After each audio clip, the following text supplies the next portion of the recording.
our particular Ajahn Chah tradition, and particularly with the Western Sangha, the normal ordination process is, you want to know what you're getting into. There are sometimes people who showed up at the monastery and they sound so determined, I'm ready to give it all up. I have given away all my possessions and I've come here to only practice for Nibbana, ready to be a monk till I die. But they've never lived in a monastery, and then it'll last about 2 weeks, and then they say, oh, well, maybe I'll try something different.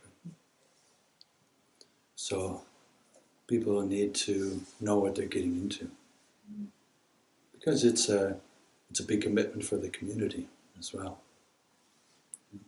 If someone comes, and then our responsibility is to look after them.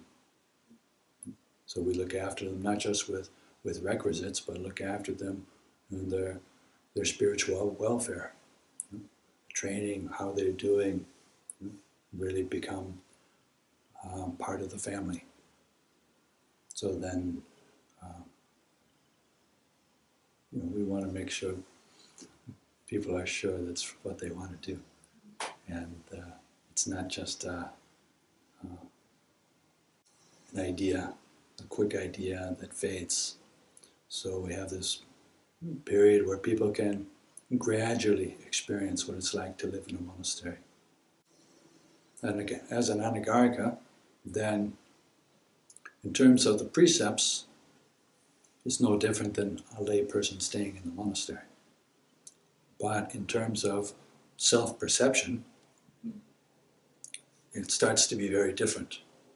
No longer are you just a guest coming and going, kind of staying in a monastery. Some are dedicated, some are just passing through, some are doing it just for fun. Occasionally get people who are just there for a free night's lodging. But as an anagarika, you've already taken a big step out of that. How we're dressed, how we behave, then it's clear that we're not here just for the short term. We've made a real commitment. So partly that shows to other people that we've made a commitment, but also it shows to ourselves. It reminds ourselves.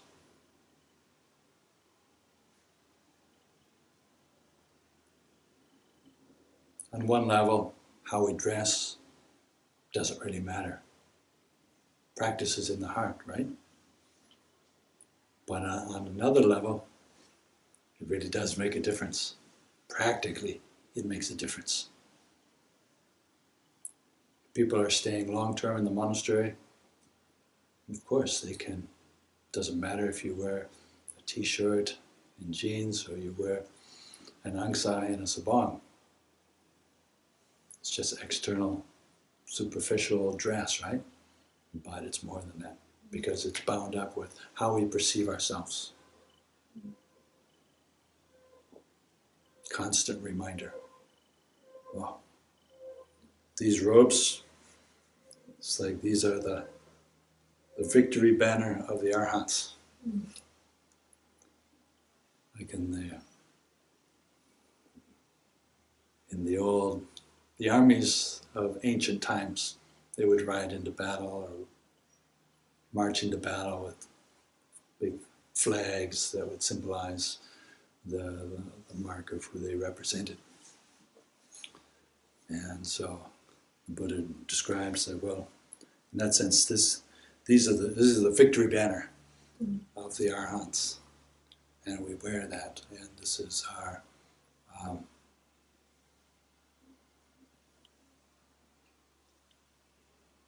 we advertise. Unintentionally, we become advertisements.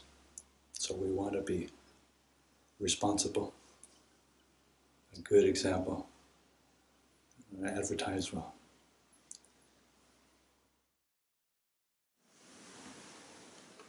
Taking this step, it's your first step, taking your step out of worldly ways of behavior.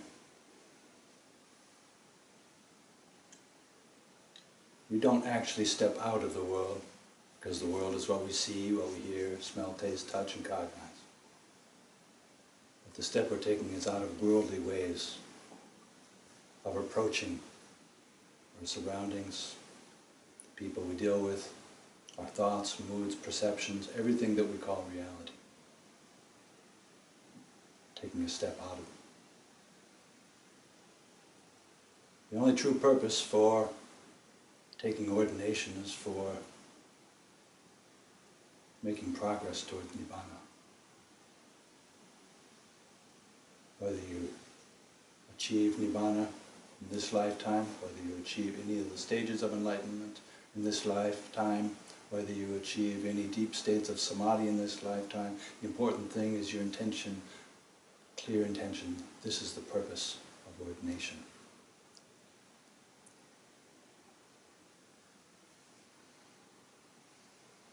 The Buddha was very clear. We don't ordain for other reasons. We don't ordain to become a Dhamma teacher. We don't ordain for status. We don't ordain for praise or blame. Some people will praise you, some people won't support you. Important thing is you have to know in your heart this is the right thing to do. You don't ordain for doing rituals, funerals, chanting. These are things we do sometimes, but that's not the purpose. That's not the main purpose. If you keep the big picture in mind, why do we ordain? It's for Nibbana. However you conceive of Nibbana at this time will be inaccurate, but what we do know is that Nibbana is free from defilements. Whatever defilements we can see here and now, raga, dosa, and moha, greed, hatred, delusion, any of their manifestations. This, we know, is certainly the path towards Nibbana. Eradicating those, allowing them to cease. This is right effort. The lifestyle that we choose was designed by the Buddha as the most conducive for practicing towards Nibbana. Initially, in the early years, all of his disciples were fully enlightened very quickly after a few Dhamma teachings. So for them, there was no need to create a special lifestyle. And for the Buddha himself, there was no need to create a special lifestyle. Once he was enlightened underneath the Bodhi tree, he could have lived however he wanted. But out of compassion for future generations and to be a good example, and for the practical reason of training those who needed the support, he set up monasteries, he set up the Vinaya, he set up an entire lifestyle that became the longest standing institution in human history, Buddhist monastic institution. So it has a good track record. But you're joining something that has a very strong foundation. The training entails much giving up. You have to prepare yourself for that. No one ever says Dhamma practice is easy unless they haven't really tried it. Anyone who's really made progress in Dhamma practice knows that it's not easy to go against our own defilements. Defilements are very tricky, particularly delusion. So it's a training of body, training of speech, training of mind. The training of body, learning how to walk gracefully, speak gracefully, say the right thing at the right time, not too much, not too little. How you hold your body, how you walk, how you sit, all of this then becomes a very practical application of mindfulness. Mindfulness of the body.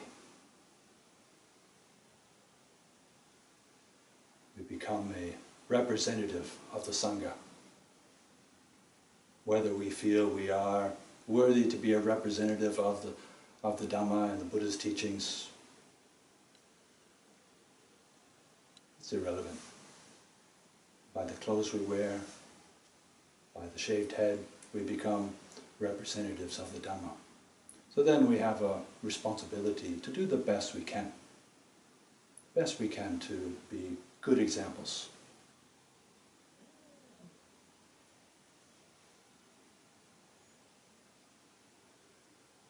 Training our body, training our speech, that's hard enough. To train our mind, that's the real challenge. Whatever obstacles arise, you just have to be prepared. These are obstacles anytime that we try to do anything wholesome in life. Anytime we try to do anything truly good. Anytime we try to follow through with a sincere aspiration, we're going to experience obstacles, particularly Dhamma practice. It's as if we're inviting the old karma to manifest.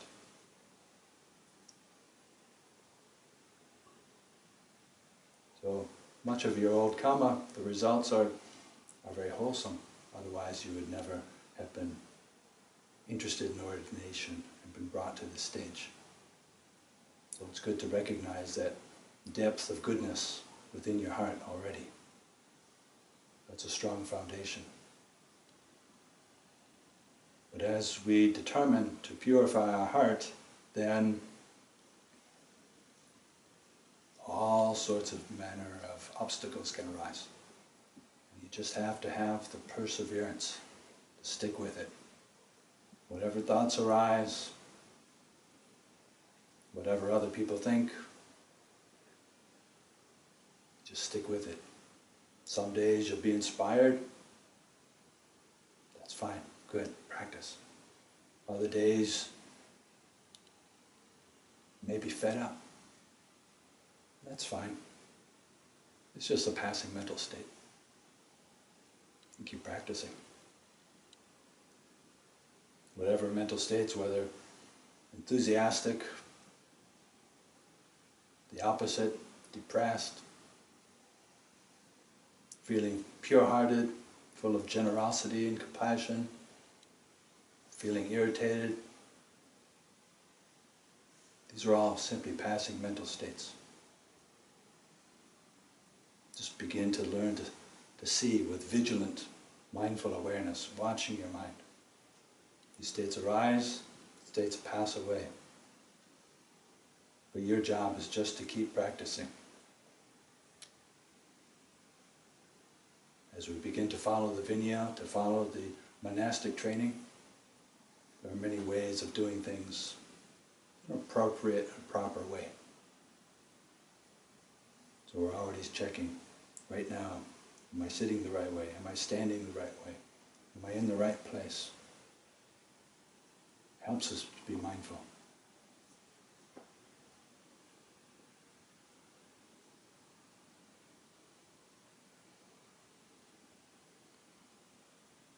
In this quest, one of the most helpful aspects of our lifestyle is simplification. Learning how to live simply.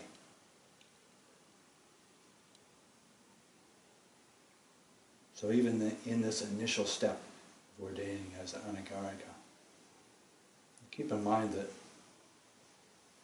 simplification of life, whether that feels pleasant or sometimes unpleasant, it's very conducive for developing wholesome states of mind. So instead of having closets full of clothes, you merely have your set of ropes. Keeping them white will be a challenge.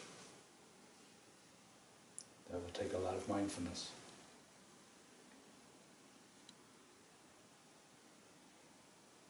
And treat your ropes with a sense of great respect. We live in a society where it's so common that we buy things, use it for a short period of time, throw it away, buy something else. That's not our attitude in the Sangha. If we have a possession, one of the allowed possessions, then we try to really look after it carefully. This takes a lot of mindfulness.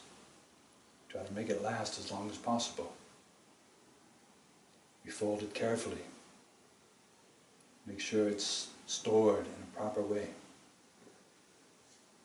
Make sure it doesn't get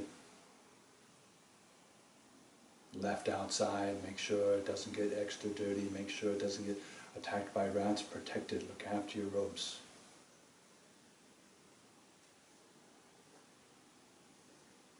If you get a hole in your robes, you don't need new robes. Just learn how to sew and make a patch. And you just keep patching the robes until the Ajahn gives you a new robe.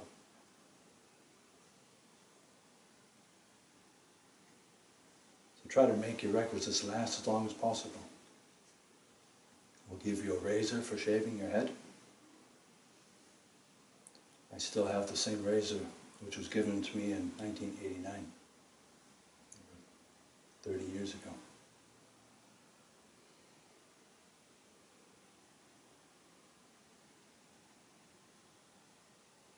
You have a bowl. So the bowl is not a mere kitchen utensil. It's not a pot. You look upon the bowl as symbolizing our livelihood. Right livelihood for one gone forth. Right livelihood for a monastic is living on alms.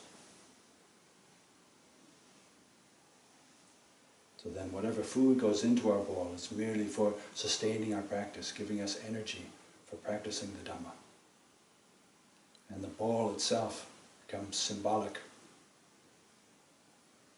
to the extent that if we're living in a kuti and there's no shrine, there's no Buddha statue or photos of Kruba Ajahns, then we can place our bowl as our shrine and bow to our shrine when we enter and when we leave. And you keep your bowl in your kuti. Keep it towards your head, towards the shrine, as a sign of respect. You have to handle it very carefully. The bowl you have is not a metal one, so it can crack if it's dropped.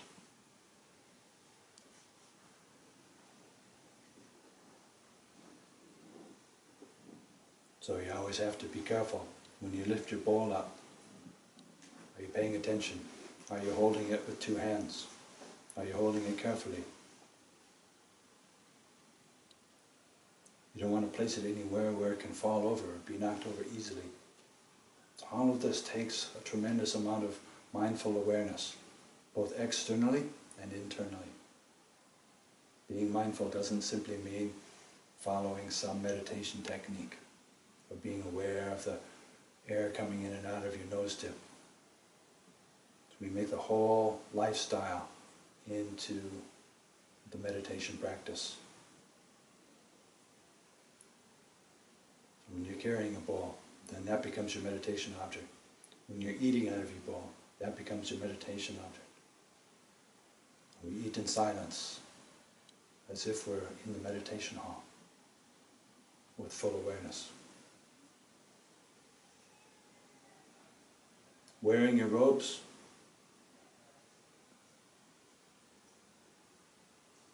can initially be an exercise in learning how to be graceful. These robes were not designed for ease.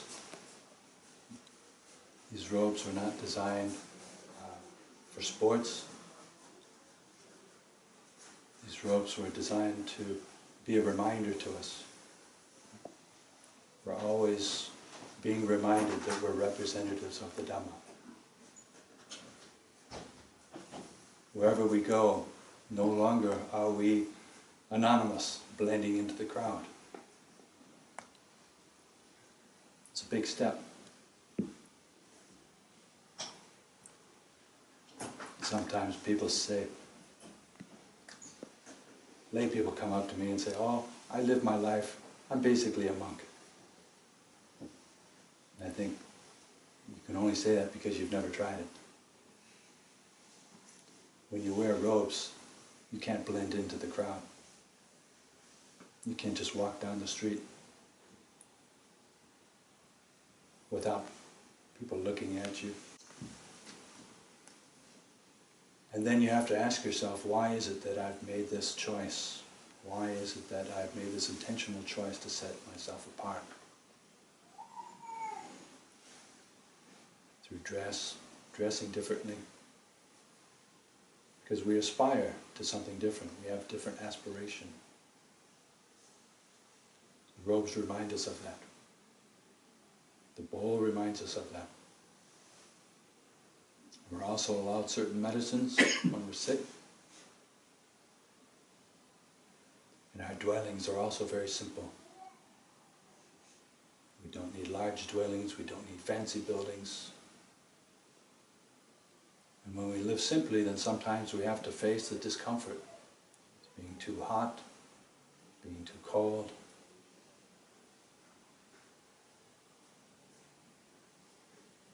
Whatever it is, whatever we're faced with, it's merely sensations, physical sensations.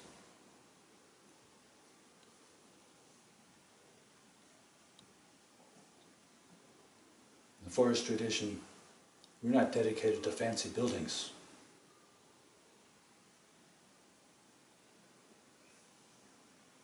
In Buddhist countries, you can often see very fancy, beautiful, elaborate temples. These are very rarely where the meditation monks and nuns live. It's almost always the case that the ones who are dedicating themselves to contemplative practice live in very simple buildings. So we don't have million-dollar salas here. We don't have multi-million-dollar meditation halls here. We have very simple buildings. Meditation hall is very simple. Kutis are simple. Again, it's all to remind us, is it good enough for practice? If we have a roof over our head, if we have enough food in our stomach, then definitely it's good enough for practice. You know, even if we don't have a roof over our head and we're living in the forest, that's still good enough for practice. And even if we don't have food in our belly, it's still good enough for practice. Whatever situation we find ourselves in, that becomes our practice. Pleasant, unpleasant, either way. It's equally valid in terms of developing awareness.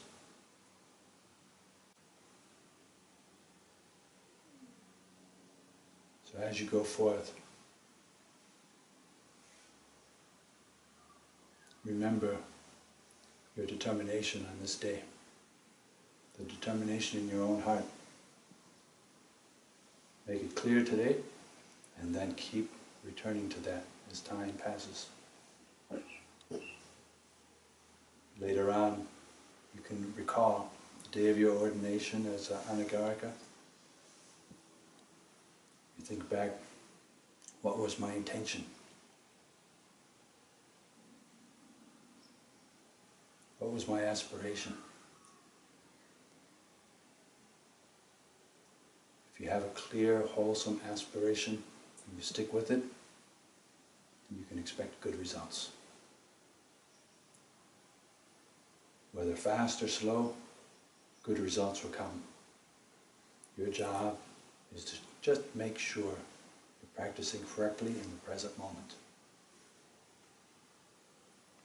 If you can do that much, you trust in the law of karma, good results will come by themselves. You don't have to worry about that. So, with a great sense of sympathetic joy, mudita, sense of joy in the good karma you're making today, offer this for your reflection.